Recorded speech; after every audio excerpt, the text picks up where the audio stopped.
All right, welcome to Dual Redundancy, the only podcast where you can hear all the latest in television and entertainment news with too many hosts with exactly the same opinions. I'm one of those hosts, David Allen, and another one is Yeah, Berwick and the third one is. Kyle Bridger. I would say that I am the Barry to John's couscous to Dave's. I'm gonna give you NoHo Hank. Oh, I'm ready. I'll get my leg up. I'll do the pose. Yeah. All right. Yes. Finally, after many, many years, Barry is back. We're going to talk about season 3, the premiere of that, and another show that's taken 3 years, I think, since the last episode. Russian Doll came back for season 2. We'll talk about that. We got some quick checks of some new movies, some other returning shows as well. A lot to do tonight. A lot to do. But there's this first segment, and I just can't remember what it's called, and I'm hoping, John, you know. In and out points. In oder out. In oder out. In, out. Yes, it is in and out points. In oder out. In Do it twice. oder out. In, out. I don't know why my Two media for player the was on price loop. of We're gonna do it one more one. time. No, okay, I stopped it from looping. No more.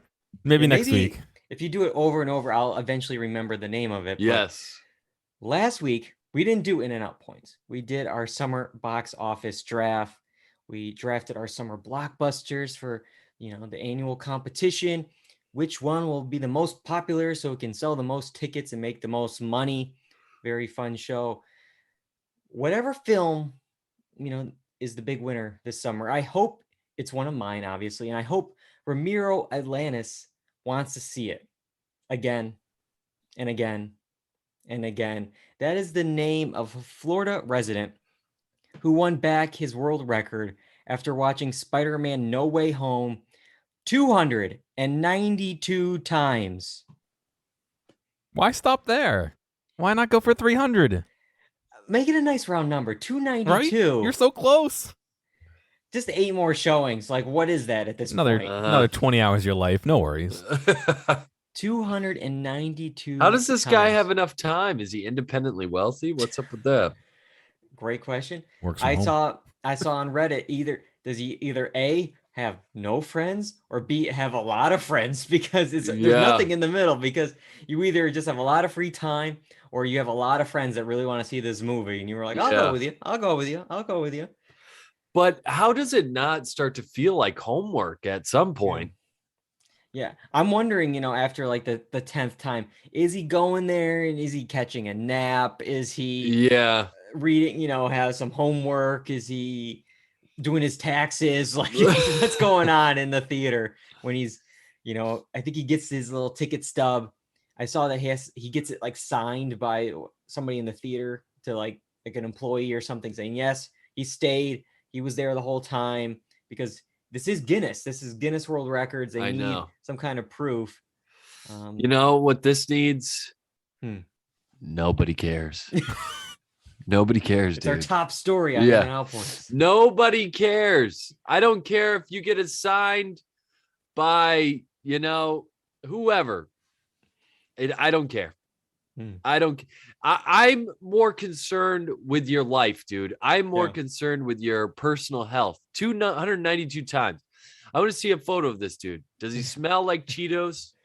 Can I smell it from here? I know, like theaters like Alamo, you could sit and eat during a movie. They should have a gym where you can also go to run the treadmill as elliptical while you're watching a movie as well, to stay in shape after all these times. But I just don't know how you have enough time to do this. I don't know either. And this isn't his first rodeo. Back in 2019, Ramiro won the most cinema productions attended of the same film world record after watching Avengers Endgame 191 times. I believe we probably talked about that. Again, go for 200. Stop this 191 baloney. But he almost got 200 for Endgame. But then his record was beaten in 2021 when another man beat him by watching Camelot first installment 204 times. I wasn't aware of this film, but I looked it up. The Camelot movie is only 2 hours long. Endgame is 3 hours. So that's the game you got to be playing here. You don't pick these Marvel films that are like 2.5. It's like Spider-Man, 3 hours You need long. like an 80-minute movie. Yeah, you pick whatever, an animated, like 70-minute movie, in and out. Just get the record, keep it going. You could watch it more times, get a bigger buffer. Because it could be easily broken if you choose a shorter film. I'm just doing the math here. 292 times at a 3-hour movie. That's 876 hours. Okay. If he watched them for 24 hours a day, that's 36 and a half days. Jeez. Yeah. I mean, that's for a 3-hour movie. That's like for Endgame. The CNN article I saw, because it's a 2.5-hour movie, it's 30 days. But he did 30 days between December 16th and March 15th. In the first few weeks, he watched the film 5 times, back to back to back, in a day. So what is this guy? How does this guy make money? I don't know how he makes money. He's certainly spending it. I know it's like $5,000 in tickets, probably. They have $3,400 in movie tickets over 3 months. I did the math on that. He must be in a better area than New York City, because that's $11.64 a ticket. Yeah, I was gonna say, if we're talking $15 a ticket. Yeah, so I just looked him up and texted you guys a video he made. He looks like a normal dude. I mean, nothing too crazy. But it does. I was surprised to see that. Yeah, well, can't always judge a book by its. Yeah, I know. It's what the VCR dust cover. What do they call them now? The DVD cover. Yeah, but couldn't somebody just give him a Guinness World Record gold star? Because that's essentially what he paid for. Well, at this point, he already has a plaque. Like, I'm sure, like a whatever. Yeah. There's a book from 2019 of him in there for Endgame. Do you really need another one? Like, what is this for? Your resume? Like, I don't know what perks you get just for holding a world record for a year, Yeah. But that, and it's, I mean, no offense to him, but it doesn't seem like it's any like feat to do it. I mean, given enough time, and a movie in theaters long enough, almost anybody could set a record, time and money, basically. So it's not like, it's not like he's the world's strongest man or something, or had some kind of like, well, maybe mental fortitude takes place here, but still, I mean, I don't know. It's as much as it's a record, it doesn't seem like it's a very challenging. Yeah. It's a little more of like almost a passive record, but who am I to judge? I've only seen Spider-Man 0 times, so. I saw it once. That was good. That's all right. Now, could you imagine watching it 291 more times? No. I've seen Back to the Future probably 100 times at this point in my life, and that's been over 30 years. Yeah. I don't know how this guy is doing it this 300 times, but in a month. That's crazy. Oh my God. Well, he needs to find some short films to watch, or maybe better yet, watch some TikToks. I mean, they're going to be in theaters in France. We're about a month away from the Cannes Film Festival, which has been celebrating the best in film since 1946. Well, this year, 2022, it's not going to celebrate NFTs yet, but it will celebrate the best on TikTok. The festival that once banned red carpet selfies will partner with TikTok to create the hashtag TikTok short film global competition. Do we have anything we're ready to submit to the Cannes Film Festival in the TikTok category? Dude, it's wild how much the digital media is taking over these like traditional spaces like this. I don't know. That's wild. I mean, good for the creators of TikTok. They're creating something, but a lot of the thing that I worry about with like digital media like this is there's no like gatekeepers. So a lot of wild stuff, a lot of stuff that could be stolen from other people. That's a problem, but I don't know what this is supposed to entail. Like, is there a time limit? Now TikToks are so submissions must be between 30 seconds and 3 minutes long, and a Okay. jury will select 3 winning TikToks in 3 categories: the Grand Prix, Best Script, and Best Editing. So Okay. those are our films. All I could think of, I don't know if you remember, there's a Nathan For You episode where he makes like a short film festival just to like get his film uh, uh, that he supposedly shot in a souvenir shop to qualify so he doesn't get like legally sued for pretending it was a film. So he had to make it like a legit festival. And it's like, well, to have that, you need to have your film, but you make sure it needs to win. So he just found some random video on YouTube that was like, it was like 20 seconds long, being able to fart on command. And like that was, so it's like, okay, do you want this film or this film? And this is what this feels like here. I'm sure there are good TikToks out there. There's a lot of creative people out there, but it's just like, I went to the Cannes Film Festival and it's just wild. As they were saying, yeah, this thing, we used to ban red carpet selfies. You couldn't get into the main theater without having like a full like suit. And if you, they would check your feet, even if like, oh, your suit, your brown shoes don't match your black tuxedo here. It's like, oh, get out of here. You're not allowed in this theater because we hold a higher quality, a caliber of, and it's like, well, now we got TikTok, entering the picture here. Yeah. TikTok's about farting on command. Yep. Yeah. Yep. Maybe it could. The best script or whatever. I know people do some pretty creative stuff with their editing, but yeah, I'm not on the platform enough to kind of, figure out what short films people have created. I mean, I don't know, but I do know that people can get creative with their editing and stuff. So I guess it's just another use for TikTok instead of just scrolling while you're on the toilet looking for funny stuff, Too bad Vine couldn't have gotten on this I know before.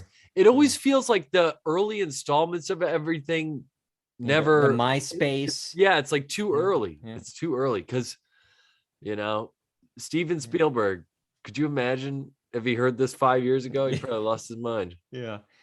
But it's all an attempt to share the festival with a, quote, wider, much more global, and just as much of a cinephile audience than ever before. So anything to get people back into the theaters, I guess.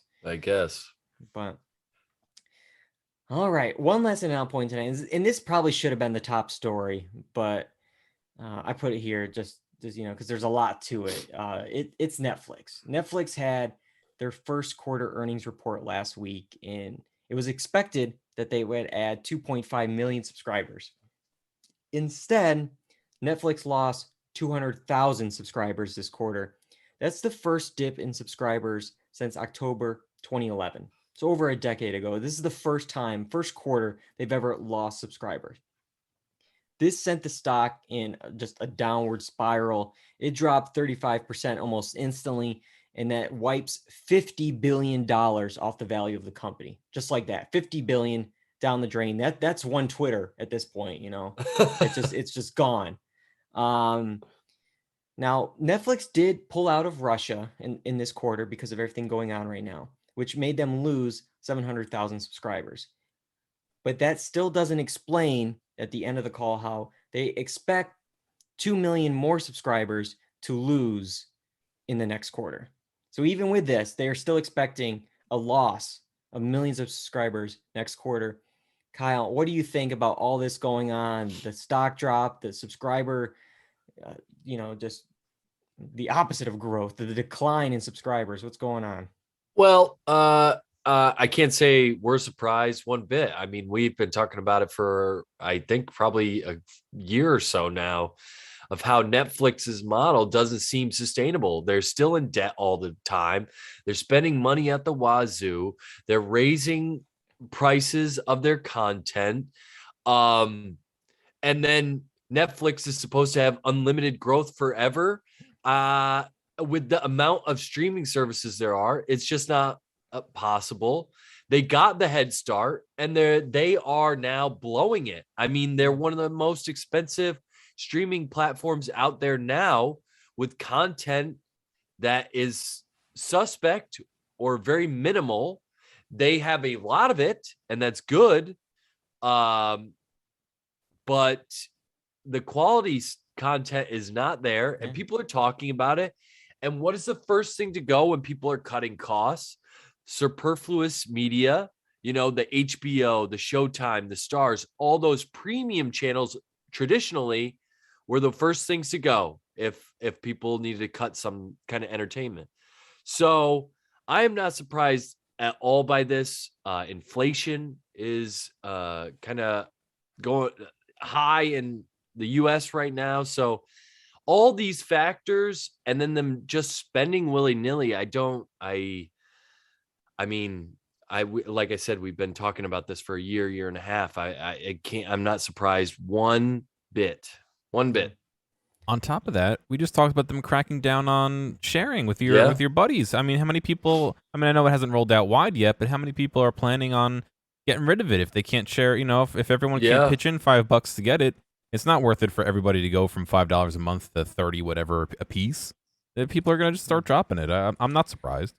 Yeah, that's one of the factors that the company blamed for is password sharing. They said, in addition to our 222 million paying subscribers, we estimate that Netflix is being shared with over 100 million additional households, including over 30 million in the US and Canada.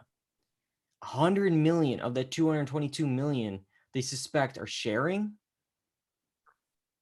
Of the 220 million subscribers, well, I guess all those households are having it shared with 100 million people. That's what 100 million households that they want to get their money from. Yeah.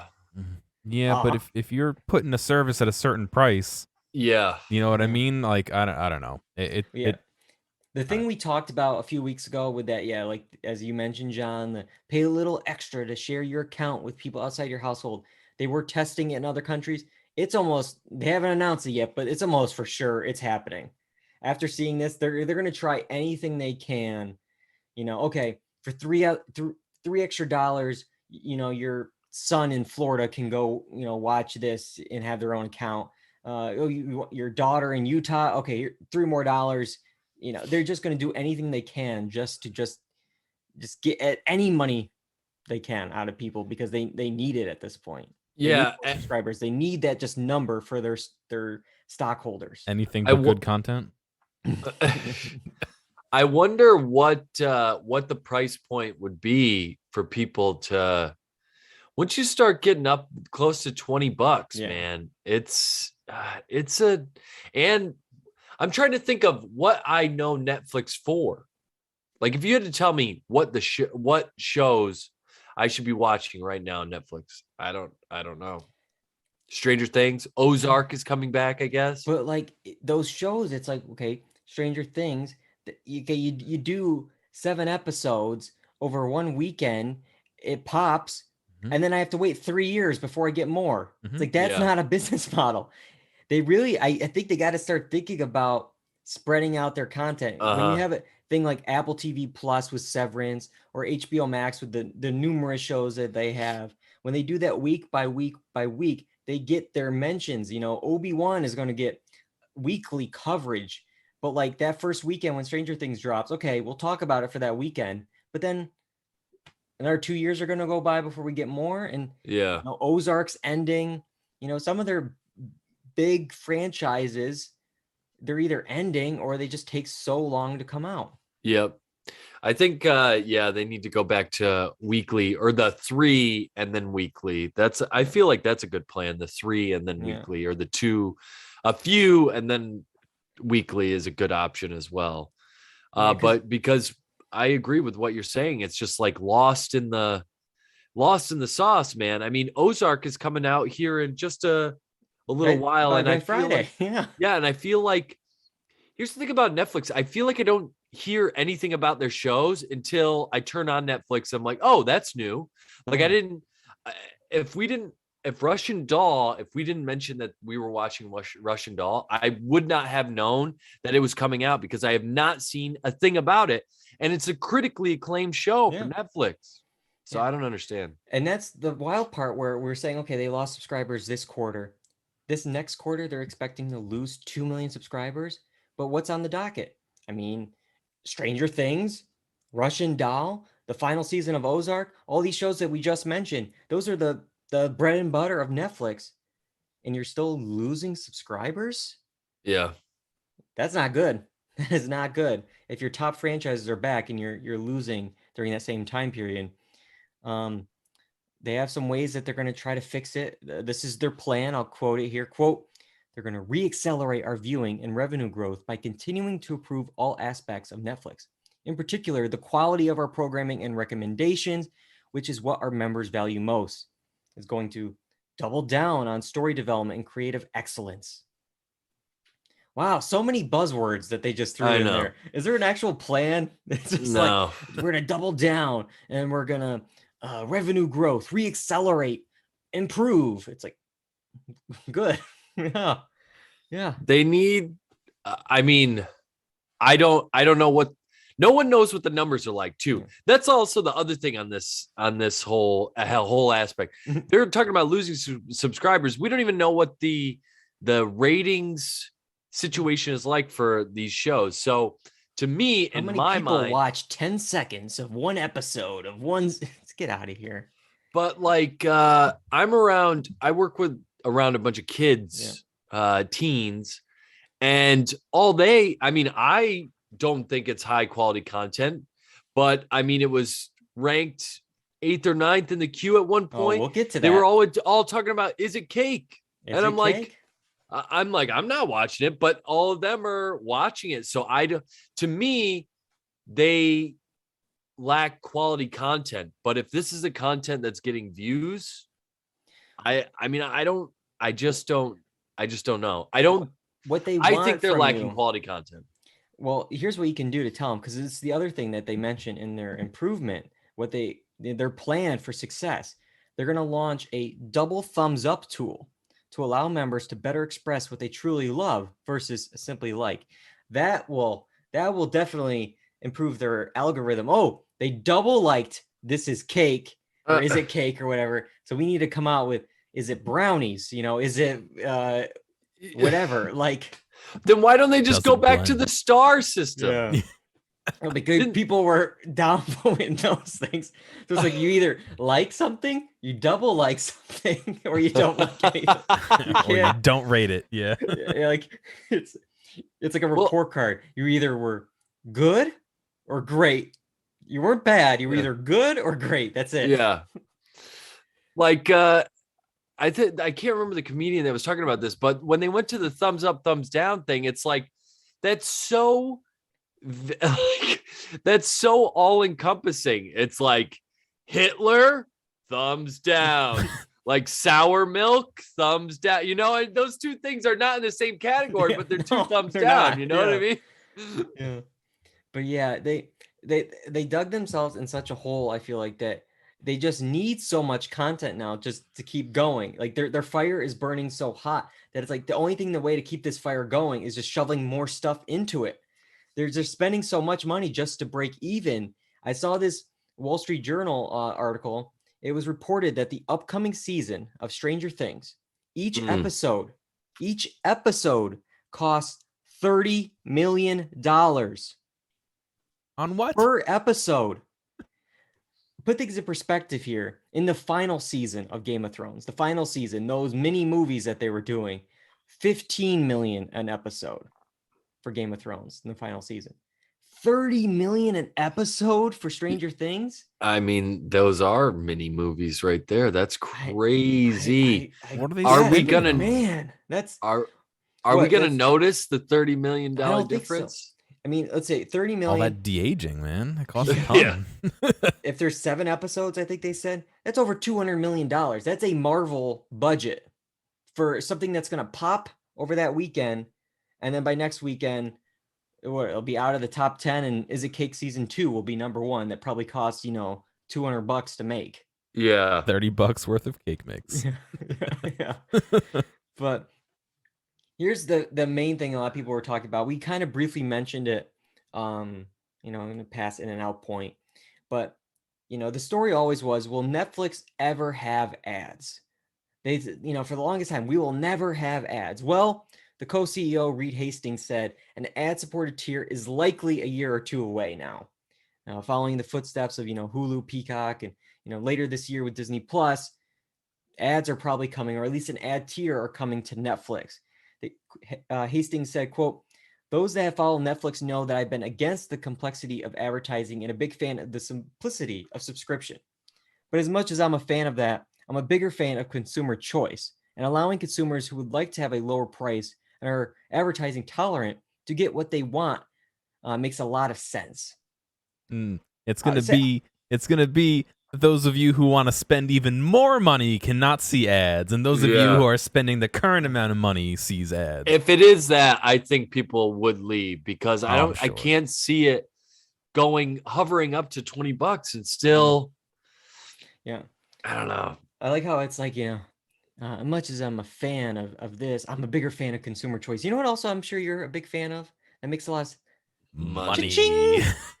That's what this is all about. Because not only do you, get people to pay, whether it's a lower ad tier, get new subscribers in, maybe you have other people pay more to not get ads, but then those advertisements, you're making money off of them. So it's money, money, money, money across the board. Currently, the basic plan is $9.99 a month. This is just like in general. This is nothing with ads. This is just the prices today. $10 a month basic plan. The full HD standard plan is $15.49, and the Ultra HD Premium is $19.99.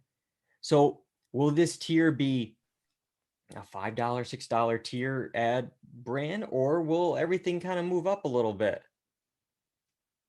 I cannot see a world where they don't bump everything. Yeah. I hope to all that is, holy in the TV world that they do drop a lower tier to entice more people in. However, I can't see it. They're going to push everything up. There's no way they're not going to push everything up. They've been pushing stuff up for the last 6-7 years. Why would they stop now? There's nothing there to stop them. I mean, like you said, he likes the consumer's choice to spend more money, right? What's crazy to me is I think we're seeing the corporatization of subscription services, and it's bad news now, man. It's like all out for money. How do we get into a situation where we're paying for ads now? Yeah. We're paying a subscription service to get ads. Are you insane? That's crazy. Yeah. That's where we're at now. That's wild. I can't believe it's all a circle. We're all just going back. I know. Who would have thought that and... probably now the best model for TV is ad supported, a collective ad supported thing like cable. I mean, if all these streaming, that's essentially what it is now. You can at least get Pluto TV, which is pretty much cable, but it's free. Sure, you have ads, but it's at least free television. This will be, well, it won't be free. An ad tier version won't be free whenever that does come. Wonder. Sorry, I'm just thinking we should have a game here for Netflix. When you think of Netflix, what do you think of? And see what pops up. If it's stuff like Friends or all these other The Office. Yeah. And all those series are going away. That's another problem that we didn't talk about with Netflix is losing all their streaming rights. If that's what you know Netflix for, Netflix, you're in deep, deep dog doo-doo. Yeah, I'll say when you say that, I always think of Stranger Things now. That's my go-to thing. But again, it takes years, 2-3 years before they can do 6 episodes of something. Yeah. I do want to see what's going on Netflix tonight. We did this segment once before. Let's try it again tonight. What the Q? What's going on? Yes. Here we go. What is going on at Netflix? All right. So this is interesting. We spent some time last time complaining, oh, Netflix, you have different top 10s for everybody. And we found out, okay, egg on our face. John was looking at the top 10 TV shows. I was looking at the top 10 overall. They have so many different things here. We spent 5 or 10 minutes, though, going through John's account before we went on. You're seeing it live here on the Twitch. We cannot find the top 10 just overall list for John. We see top 10 TV, the top 10 movies. We scoured. We can't find it. It's just It so doesn't exist. for the podcast, we're just going to do the top 10 TV shows. Because we're a TV podcast. That's what we're going to focus on here. Well, they have so many. They have I mean, so look many. at that. They have trending now and then Yep. top 10. Yep. How can something be trending? And then there's also the not popular in the top? one. Popular on Netflix. Popular, yeah. Yeah, trending now. Yeah, real quick. What's trending now before we get to the top 10, John? Sure. We have Heartstopper. I guess season 5 of Saul just Okay. came, right? Yeah. Because 6 is out. Inventing Anna, White Hot, Jimmy Seville, Oh, Mhm. yeah. Jimmy Savile. and Community. Which how is Community trending? It wasn't trending when it was on NBC. I'll But here it never is. understand. Yeah, so that's what's trending. But let's look at what's in the top 10 for TV shows. Run them down. Sure. In first place, we have Selling Sunset. Second place, the John Wayne Gacy tapes. Okay. Third, The Marked Heart. Fourth, Anatomy Scandal. Fifth, Ooh. Bridgerton. Sixth, Anatomy. Ultimatum. Yeah. I don't know why I read an Anatomy. Yeah, that's okay. 7, Married at First Sight. 8 is Hold Tight. 9 is Saul. And 10 is Heartstopper. Oh, so Heartstopper is trending, but it's trending at 10, I guess. Number here. 10, yeah. It's weird that like shows like Selling Sunset and the John Wayne tapes here are not trending, even though they're the top 2 shows. But Yeah. Right? anyways, looking at this list, Oh, they are there. They're on the Right second Oh. tab of trending. this is like a weird list because we talked so much about how much money they're spending. Looking at this list, these are like just reality shows. Yeah. Selling Sunset, Well, The Ultimatum, yeah. Married at First Sight, the John Wayne Gacy tapes, they're true crime documentary. I think those are all on the cheaper end of production. I mean, they're not spending $30 million an episode on Selling Sunset. Ominous. These are your top 10. Like, why are you spending that much money on other stuff then? Yeah. I don't know. Yeah. Or it could be, spending $30 million an episode on Stranger Things isn't the best option. Yeah. When is Stranger Things coming back exactly? Memorial Day weekend. I would almost expect that to start being trending beforehand as people like recap and rewatch. No, I mean, I guess Well, maybe the thing it's is not quite. Go ahead. Same thing with Russian Doll. I had no idea it was coming out. I mean, Yeah. I know the weekend right before they'll put out like a blitz of like, hey, Mhm. go watch this. But before that, I mean, I don't know what it's like, but I can imagine Netflix, they pump out a bunch of marketing right before it. Yeah. But is there incentive to keep marketing it after the first weekend? Because like a bunch of people will have watched it and word of mouth. I don't know. I don't know Yeah, what the game I plan. feel like they've been also promoting the season of Stranger Things for like the last 3 years. I feel like there's been so Yeah. many trailers and posters and episode title reveals and another trailer and then but I don't know. We'll wait and see. I just want to check in what's going on. What the queue? What the What's going queue? on in the Netflix queue. But all right. We got some shows that are on Netflix. I'm surprised this isn't in the top 10 for TV Yeah. shows that came out last week. I guess it already dropped off. Russian Doll. In order to talk about it, we have to go back. So guys, send us back. We're back, baby. baby! Gotta get back in time. Okay. So here we go. Russian Doll season 2. We're going to talk about we're going to focus on the premiere Know When. It dropped on 4/20. See what they did there. After the time loop we saw in 2019, Russian Doll is back, and this time Nadia is about to celebrate her 40th birthday when the 6 train sends her back in time to 1982. She soon discovers she's trapped inside the body of her mother, who is pregnant with Nadia. All right. I believe we've all watched season 1. Now we're starting with season 2 here. Let's start off with Kyle. What did you think of Russian Doll season 2? I thought it took a minute to get started. It felt like it was just meandering the first 10 minutes or so, and then we get a little bit of a change. We see where it's going to go, and then it start to pick up. I started to get more into it, and by the end, I was right back into it and excited about the rest of the season. I mean, I do like the characters. What Natasha Lyonne does with Nadia is interesting, and it keeps you enthralled. But I will say the first 10 minutes, it took a minute to get back into it.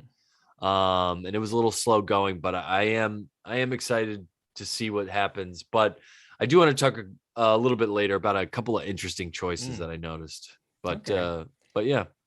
Yeah, I hear you with it. It kind of starting a little bit here. It's been a while. I mean, it's been 3 years. I had to watch a YouTube recap to explain what happened in season 1. And even after the recap, I felt more confused. There were storylines I didn't even remember existing and timelines converging. I'm like, what was going on? So it took a minute to get back into the show because also Natasha Lyonne, you could love her or hate her, especially the Nadia character. She's a lot. There's a lot going on with the character, and the rhythm of, her dialogue and just the way she acts. It's very specific. Well, instead of doing a Groundhog's Day situation, we got time travel. I love some time travel. I know John likes time travel too. Are you excited with Russian Doll season 2? I had a hard time getting into this too. I very much agree that the first maybe third of the episode, I was like, what the hell is going on? How does this relate to the previous season that I saw that I don't remember? Because 3 years ago, I didn't watch a recap. Maybe I should have, because I honestly don't see how this relates at all to the previous episodes, except for what they met up with that one guy from the last season, just to say like, oh, there's time travel in the subway, and she met like family, like she time traveled. That's all I got out of it. I'm really not sure quite where things are lining up besides that, and maybe watching more than one episode of this season would solve that for me. But man, it was not an easy watch for me. I kind of was confused like the whole time. Yeah, it's interesting. Because this time around, like when she was in the time loop in season 1, she was stuck in it. She didn't know why she was stuck there. At least in this first episode, it seems like she can kind of come and go back in time as she pleases. She's, gets on the 6 train and she's back in her time zone. So it seems like, okay, what's going on here? It looks like at least, we're going to, she had some kind of family fortune back in the day that they lost. And maybe she's trying to go back to get that money. And is that going to be the whole season, her trying to get this back? Or is it going to be kind of some Back to the Future Part 2 situation where she gets it back to her, and then it really screws up the present day, because it's like, well, you do that, it changes the future, and maybe you don't like the outcome of what you did. So now you have to fix it all and make it the original. Yep. But I do like that they kind of are going down this hole of like, oh, she can kind of pick and choose and like enter this world, and it looks like the guy is going to be entering a world too, and it looks like a German world too for the guy. So it is interesting that they decided to go in that direction. Yeah, I will say I love how she's on the subway and they kind of do the Back to the Future thing. She looks at the newspaper to see the date. What year is it? And see if we're in the 1980s. But it's just one of those things where it's like just having somebody on the train with a newspaper, which should be a red flag in 2022. Like, wait, what is this? This is a newspaper? This doesn't feel right. This isn't the 21st century. What's going on? That says tab all over it. Exactly, yeah. Like, where's everyone's, AirPods? Like, somebody has to have headphones listening to their whatever. Well, I like that even with the time travel train, it was an old train that I don't think is in that's the MTA anymore. For you. Yeah. I know. And that's what the best part is, like the subway station, they didn't have to do any set dressing. No. It looks exactly the same. Yeah, it does. Maybe, who knows, maybe they'll go back to the 60s and it'll look exactly the same in the 40s. Maybe the same, but so she goes back, and I will say it was an interesting choice. Some of the choices Nadia makes going back in time. First of all, I feel like she is kind of almost at peace with it in the beginning. Like she's telling everyone. She goes to a bar, you know, and somebody's like, "Oh, you're a time traveler." She's like, "I prefer time prisoner." It's like, "Yeah, you only been here 5 minutes. Like, is it really a prison yet? Like, you don't know what's Well, going she on." did. I mean, she did Go through the Groundhog Day scenario, she was but a prisoner in that sense. but yeah, she sees this guy, Shez, and starts just immediately, you know, kissing, dirty talk, some random guy at the bar here. And it's like, again, you know, even before the reveal that we find out that she looks like her mom. She kind of is her mom in this situation, pregnant with Nadia. I'd be like, wait a minute, who do you think I am here? Because I'm being recognized by this guy. Like, why does this man think I look like somebody? Yeah. Like, I would instantly be like, you know, is this my dad? Like, immediately, like, you know, this is some weird she stuff. rolled. And then, Yeah. Does she doesn't not really stop recognize her. the name either? Like at least her mother's name? Like nothing? I don't know. It I just don't seems know. so. Yeah, the So whole time rolls I'm with- just like, please don't be the dad. Please don't be the dad. Because like, this is man. And then once she even figures it out who he is, she's still very flirty with him. You know, like, okay, I guess. But oh man, Rolls with the punches, I guess. yeah, she goes with it. And we got this, I guess, the logistics on this train thing. I noticed that 2 trains entered at like the same time in the station on opposite tracks, opposite direction. She goes on one of them, goes back. I wonder if later in the season, you know, the same subway station, if she goes on the other one, Uptown or whatever, is that going to be the future? Will the train, if she goes one more stop on the train, will it be the 70s? Will it be the 60s? Or is it just 80s to, you know, 2022? Is it just those 2? Is it just back to her mom in that particular moment? Yeah, I'm not sure. And I'm interested because I didn't see anything with Alan yet. I didn't watch anything else. I didn't watch a trailer, but yeah, I mean, obviously Alan's going to be involved somehow. Where is he going to go? And then the homeless man from season 1, we saw him at least across the train platform. I'm curious if he accidentally got on the train, and we'll see Nadia in the 80s or something as well, because he was there in the station. He's going to be involved on the other track. side, yeah. He gets sent to the future. Yeah. Maybe. Yeah, maybe it's some weird, like, yeah, Biff thing, and he becomes like the richest man in, you know, the alternate 1985. But I don't know.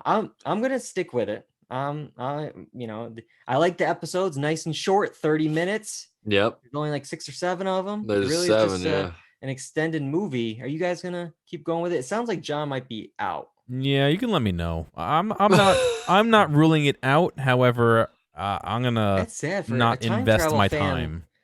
like yourself. I'm surprised. Yeah, I'm gonna time travel till everyone else has seen it and find out if it's good or not. Yeah, it's good. What about Kyle? Yeah, I'm gonna stick around and keep watching it. I'm interested to see what they do with the premise now that they've established it. Yeah, it's like an extended movie, like you said. I think it'll be easy watch. Yeah. All right. Yeah, and you got to catch up on that before Ozark drops and whatever next thing they drop. Yeah. And is it Cake season 2? Yeah, you got to. But we have another show that took another 3 years to come back, and that's Barry season 3. The premiere is Forgiving Jeff. It dropped last night, April 24th. We last saw, 3 years ago when we saw Gene put it all together. I guess I'm spoiling things here. Okay, I'm spoiling. Gene put it all together that Barry killed his girlfriend, Detective Janice Moss, and now Barry's aimlessly looking for hitman work and depressed without anyone to truly turn to. All right, so we all have been watching Barry. I believe John just recently caught up with everything, watched the premiere. So what did you think of the premiere of Barry? Yeah, I watched both season 1 and 2 and the premiere this weekend. Wow. Yeah, All right. I blitzed through it all. I thought it was pretty good. I was kind of glad to see that.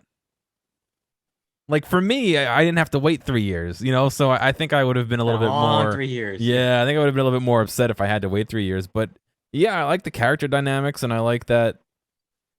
they've had opportunities to get rid of people and they haven't, which is kind of good. Like I mean, obviously there's a couple people who, or at least one person who they get rid of in this episode, but like I don't know. I enjoyed it. I want to see more. I don't know if I've let it sink in enough and had 3 years to think about it to really have a super opinion. But yeah, I enjoyed it. Yeah, I rewatched season 1 and 2 because it's been so long. And rewatching it, I remember, especially season 2, these episodes they all ended with such like a cliffhanger. Every week it was just like, what? And like literally there's an episode called What? Where Barry yells it in season 2 when I mean the cops were never good on this show. I mean the police department, except for Janice, who actually figured it out. The second guy, when he finally figured it out, pretty much uses it to blackmail Barry to kill his like lover's, new lover kind of thing. And it was just like, and Barry yells, "What?" I thought I was going to jail and you're gonna hire me for work. But there's always so many cliffhangers. So it's been a long 3 years to get to this point. And Kyle, was it worth the wait? For the premiere, Yeah. I like the premiere. I mean, we know Barry is struggling with this like existential dread. I mean, he killed somebody I think he loved Gene because Gene actually changed him, It's like a father figure. Yeah. Better than Fuchs, at least. Yeah. So yeah, I think this was tough. And we see what he's going through. They still had some moments of levity with NoHo Hank. That character's still a little weird to me, but overall I enjoy it. There's the moments on both sides that make this a true comedy drama, and Bill Hader's really good. Everybody does a great job. So yeah, I'm excited to see where the season goes. Yeah, and I feel like this episode, I mean, the episodes are always like kind of cinematic, but I feel like this one really stepped it up, even from their usual work. There was, a great opening vista with this soul tree that was, like a simple but very memorable shot. There was a cool like tracking shot where we see Sally going through the different sets, answering questions. It's just a really well made show. And this episode, there was a lot of setup. So we don't have too much to go off of yet. I mean, there's a lot that's going on. Definitely, it looks like a time jump here because, Sally's getting successful. Barry is, been really hurting for a while here. He's very depressed. He's using some kind of Hitman Marketplace website for work. Hitman Marketplace. I love that idea. There's a marketplace. Yellow for Pages, Hitman. pretty much. But and even NoHo Hank is turning him away, and that's like an interesting relationship because I feel like NoHo Hank is always kind of, at least was friendly with Barry, almost Barry, like like too much into Barry. And we saw in season 2, he gives him this pin, your debt is paid, everything's good, we're bros. And then Barry uses that pin in the trunk of the car to kind of set up them with the death of Janice. So you would think, NoHo Hank is like, oh, you killed all my men.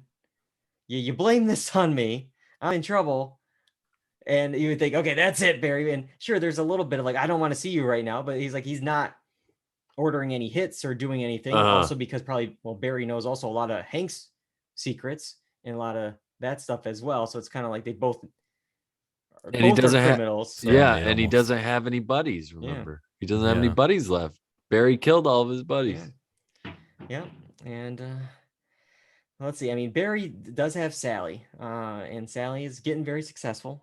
Darcy Carden's character, Natalie, is now her assistant. Looks like there's this show. I guess she's the star of it.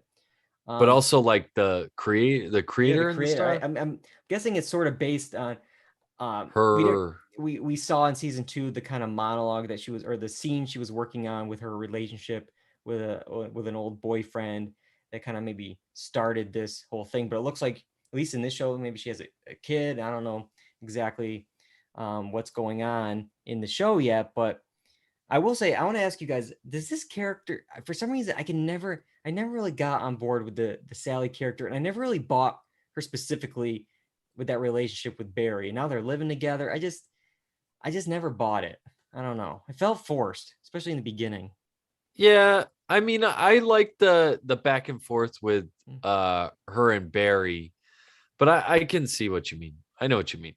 It felt very But much in the beginning like, she was there with him, then all of a sudden it was like, nope, nothing to do with you. And then all of a sudden it was like, yep, let's back on board. Yeah. So I don't know. It feels very fleeting, I guess, to me, Yeah, because in this show, I mean, sure, it's season 3, but as you watched it so quickly, John, there's only like 8 episodes a season. They're 30 minutes long, so each season's only like 4 hours. So it's like it's not as this will they won't they Jim and Pam for 5-6 seasons or whatever build up.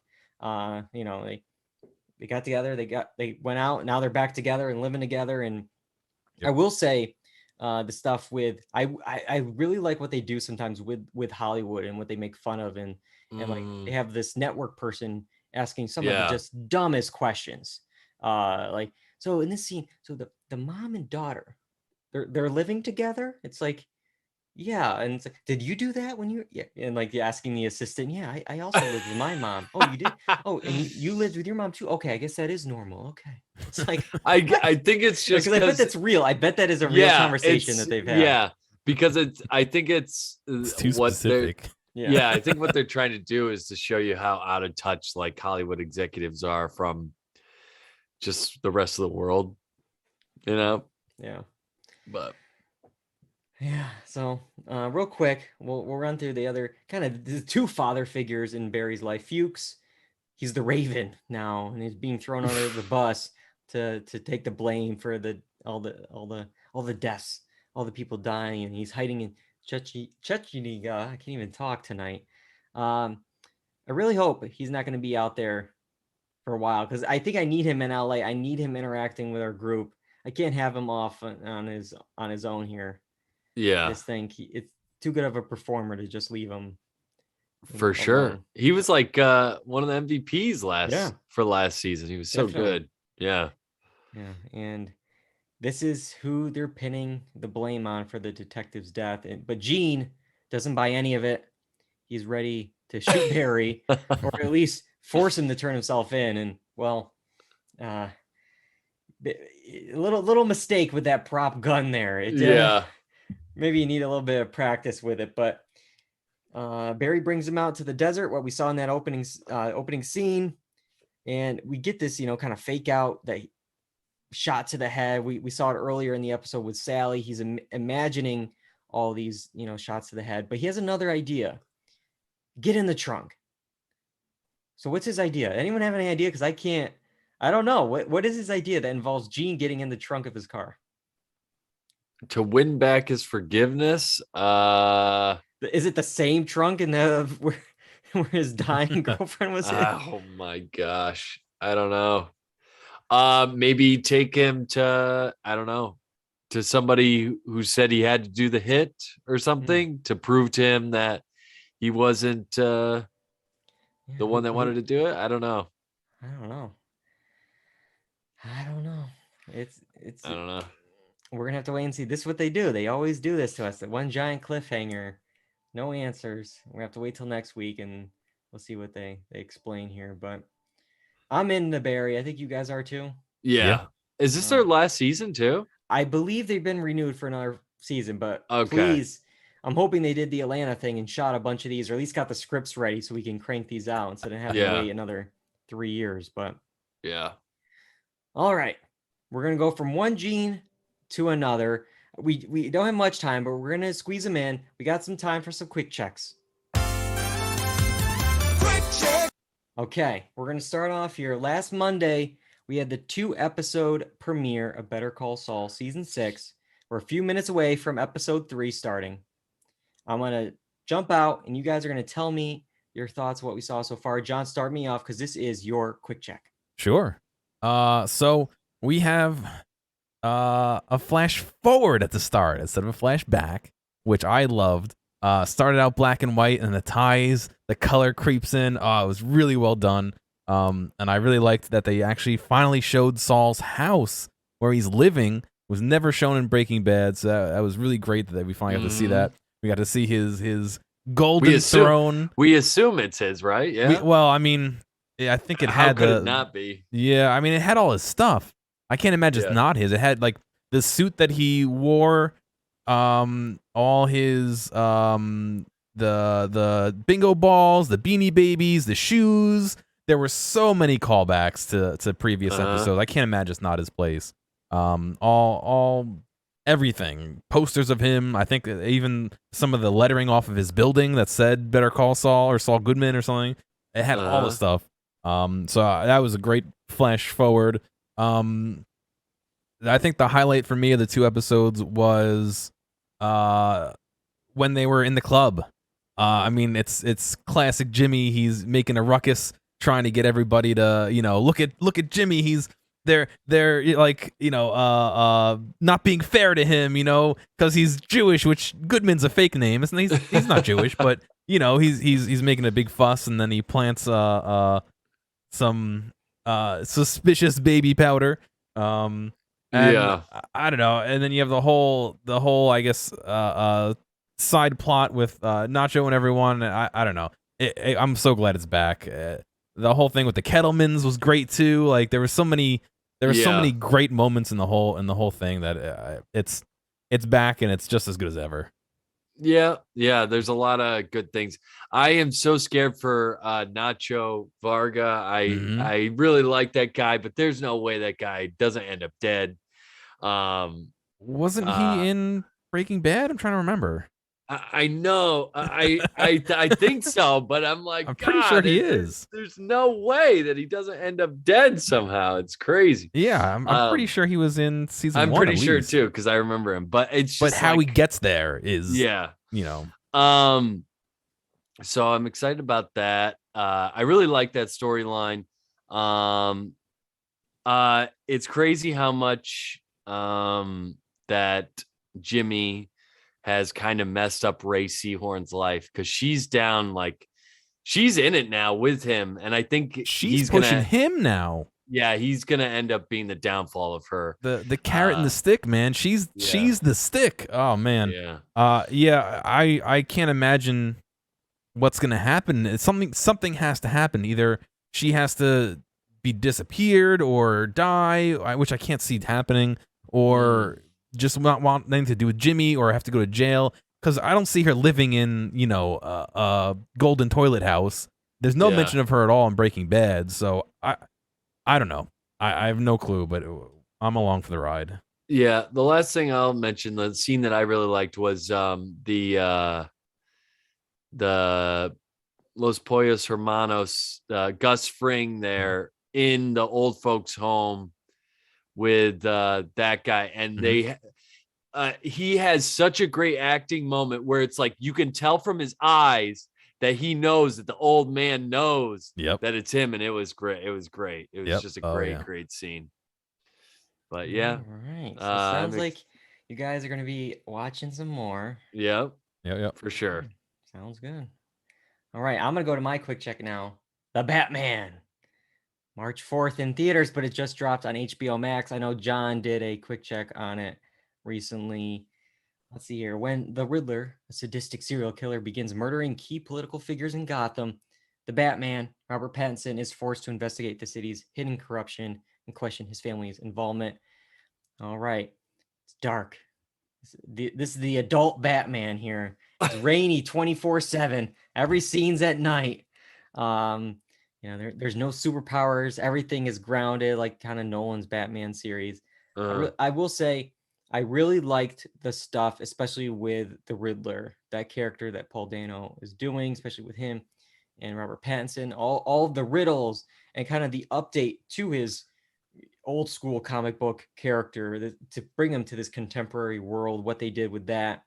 Because this movie, it feels like it's Seven just with Batman. Yeah. It's this, and it's long, it's 3 hours, but I didn't really feel it until like that last hour or so when we got towards the end. And I will say, for me personally, I don't know about you, John, I didn't care actually or really need too much about the Penguin. I thought that like all the crime boss stuff. Yeah, that was, I think, one of the weaker parts of the movie for me. That wasn't for me, but I liked all the Riddler kind of stuff, and yeah, I heard that they were considering doing a TV series on the Penguin. Yeah. So maybe with that there'll be more meaning to it when you rewatch Batman. But The Batman. But yeah, I agree. That to me was one of the weaker parts of the film. Yeah, and I will say, highlight, as you mentioned in your quick check, the music. The music definitely stood out as 100%. well. Um, Two quick like little nitpick type things. They're fun ones.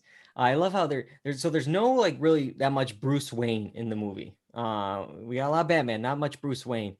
But I love how nobody could figure out who is Batman, even though we see Bruce Wayne at a funeral, moping around. He's not the fun playboy, but he's not changing his voice either as Batman.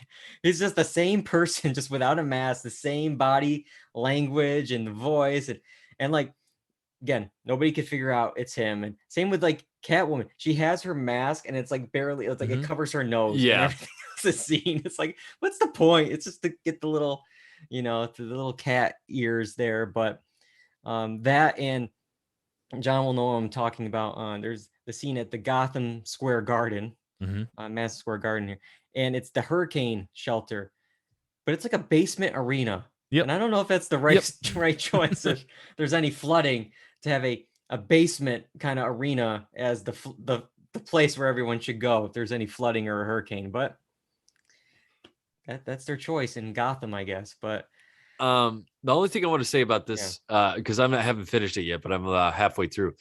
There's one that I think they're trying to make badass, but it's almost kind of corny to me. Is the slow walk of Batman out of any shadows, and you just hear, dum, dum, dum, dum, and you don't see him for like a good 5 seconds, and then he comes out. It's like a perfect opportunity for just anything, like just anything random. Like if somebody wanted to put a joke out there, just like have something come out of the shadow. I'm just like, dum, dum, dum, dum. It's just a little corny for me, but everything else I'm into so far. It's the fear that strikes into the evildoers' vengeance. hearts. Oh yeah, I'm sure. Vengeance, yeah. yeah. All right, Kyle, what's your movie? Everything, everywhere, all at once. Very unique film. It kind of takes elements from these superhero movies, and by that I mean, this idea of multiverses and stuff like that, and puts them in a family, and tells allegories and complications that family matters or people in families have. So it is an interesting film. A lot of cool stuff, a lot of cool action sequences.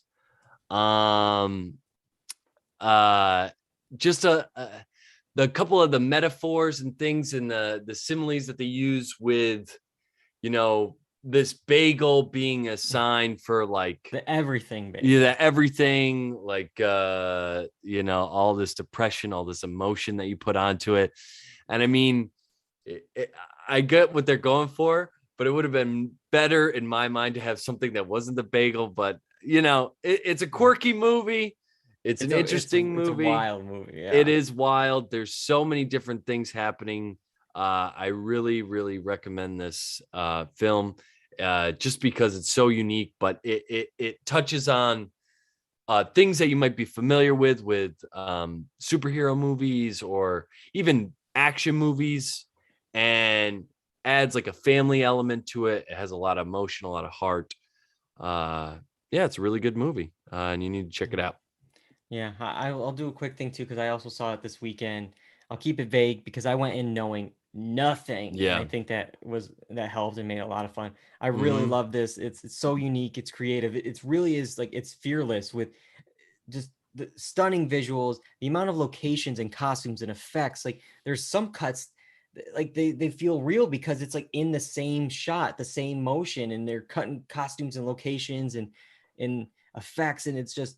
I guess it was filmed right before the pandemic. It was released, obviously after No Way Home and right before Doctor Strange. So kind of hurts the multiverse of it all. But like, it's still, I love how this world just feels so distinct. It has its own rules and mythology and what you need to do. And they had so much to do to explain this movie and set it up. And Yeah, I think, I don't know how they could mix in these bagels and hot dogs and a certain Pixar film, that I'll, leave it as a spoiler.